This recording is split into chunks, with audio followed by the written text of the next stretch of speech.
നമുക്ക് എപ്പോഴും ഈസിയായി വളർത്തിയെടുക്കാൻ പറ്റിയ ചെടികളോടായിരിക്കും ഇഷ്ടം. അതുപോലെയുള്ള ഒരു ഓർക്കിഡാണ് നമ്മുടെ ഫെലനോപ്സിസ് ഓർക്കിഡ്. ഫെലനോപ്സിസ് ഓർക്കിഡ് നല്ല രീതിയിൽ ഫ്ലവർ ഇടാൻ എന്തൊക്കെയാണ് ചെയ്യേണ്ടതെന്നാണ് ഈ വീഡിയോയിൽ ഉൾപ്പെടുത്തിയിരിക്കുന്നത്. പുതിയൊരു വീഡിയോയിലോട്ട് സ്വാഗതം. ഇത് എൻ്റെ വീടിനടുത്തുള്ള ഒരു മാമിയുടെ ഗാർഡനാണ്.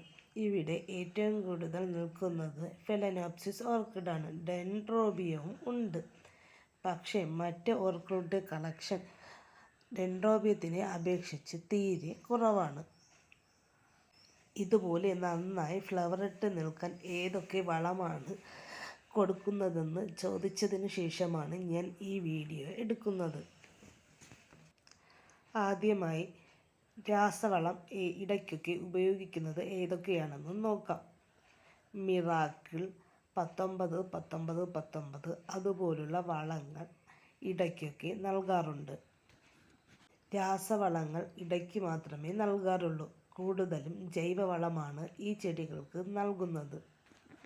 ഏതൊക്കെ ജൈവവളമാണ് ഓർക്കിഡ് ചെടിക്ക് നൽകുന്നതെന്ന് നമുക്ക് നോക്കാം. പച്ചച്ചാണകം കലക്കി ഒരു ദിവസം വെച്ചതിന് ശേഷം അതിൽ 2 ഇരട്ടിയോളം വെള്ളം ചേർത്ത് അതിൻ്റെ ചുവട്ടിലും ഇലകളിലും വേരുകളിലും വീഴത്തക്ക വിധം നന്നായി നനച്ചെടുക്കുന്നു. ഫെലനോപ്സിസ് ഓർക്കിഡിന് മാത്രമല്ല ഡെൻഡ്രോബിയത്തിനും മറ്റും ഈ വളം തന്നെയാണ് നൽകുന്നത്. പക്ഷേ ഏറ്റവും കൂടുതൽ കളക്ഷനുള്ളത് ഫെലനോപ്സിസ് ആണെന്നു മാത്രം. ഇതും ഇവിടുത്തെ മറ്റൊരു ഓർക്കിഡാണ്. ഇതേ കളർ ഫെലനോപ്സിസ് എൻ്റെ കയ്യിലുമുണ്ട്. ഞാനും ഇവിടെ നിന്നുമാണ് ഈ ഫെലനോപ്സിസ് ഓർക്കിഡ് വാങ്ങിയത്. രണ്ടാമതായി കൊടുക്കുന്ന വളം ഏതാണെന്ന് നമുക്ക് നോക്കാം. ഏത്തപ്പഴത്തിൻ്റെ തൊലി അരിഞ്ഞ് നന്നായി തിളപ്പിച്ച ശേഷം അത് ഒരു ദിവസം വെച്ചേക്കുക. അതിനുശേഷം 2 ഇരട്ടി വെള്ളം ചേർത്ത് ചെടിയുടെ ഇലകളിലും വേരുകളിലും ചുവട്ടിലും വീഴത്തക്ക രീതിയിൽ ഒഴിച്ചു കൊടുക്കുക. ഈ ഓർക്കിഡ് നമ്മൾ സെറ്റ് ചെയ്യുമ്പോൾ ഡയറക്റ്റ് വെയിൽ തട്ടാത്ത രീതിയിൽ വേണം ഇടേണ്ടത്. ഡയറക്റ്റ് വെയിലടിക്കുകയാണെങ്കിൽ അതിൻ്റെ ഇലകളൊക്കെ കരിഞ്ഞു പോകും. അതുകൊണ്ട് നമ്മൾ എപ്പോഴും ഷെയ്ഡിൽ ഇടാൻ ശ്രദ്ധിക്കുക. അതിൻ്റെ ഇലകളിൽ വെള്ളം കെട്ടി നിൽക്കാതെ ഇരിക്കാനും ശ്രദ്ധിക്കുക. ഫെലനോപ്സിസ് ഓർക്കിഡ് ഞാൻ വാങ്ങിയ സമയത്ത് വേഗം ഫ്ലവർ ഇടുവാൻ വേണ്ടി മഴയത്ത് ഇട്ടിരുന്നു.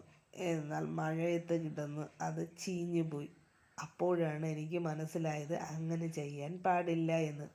അതുകൊണ്ട് തന്നെ നിങ്ങൾ ഈ ചെടി പ്രത്യേകിച്ച് മഴയത്ത് ഇടാതിരിക്കാൻ ശ്രദ്ധിക്കുക.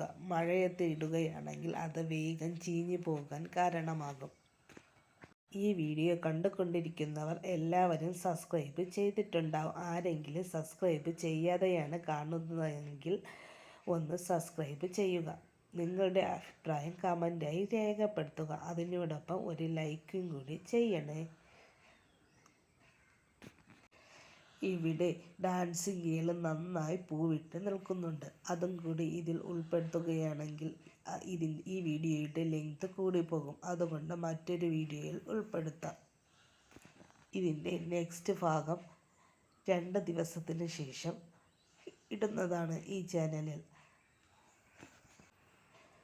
നഴ്സറിക്കാർ ഏത് വളമാണ് നന്നായി ഫ്ലവർ ഇടാൻ ഉപയോഗിക്കുന്നത് എന്ന് ആ വീഡിയോയിൽ നമ്മൾ ഉൾപ്പെടുത്തുന്നതാണ്.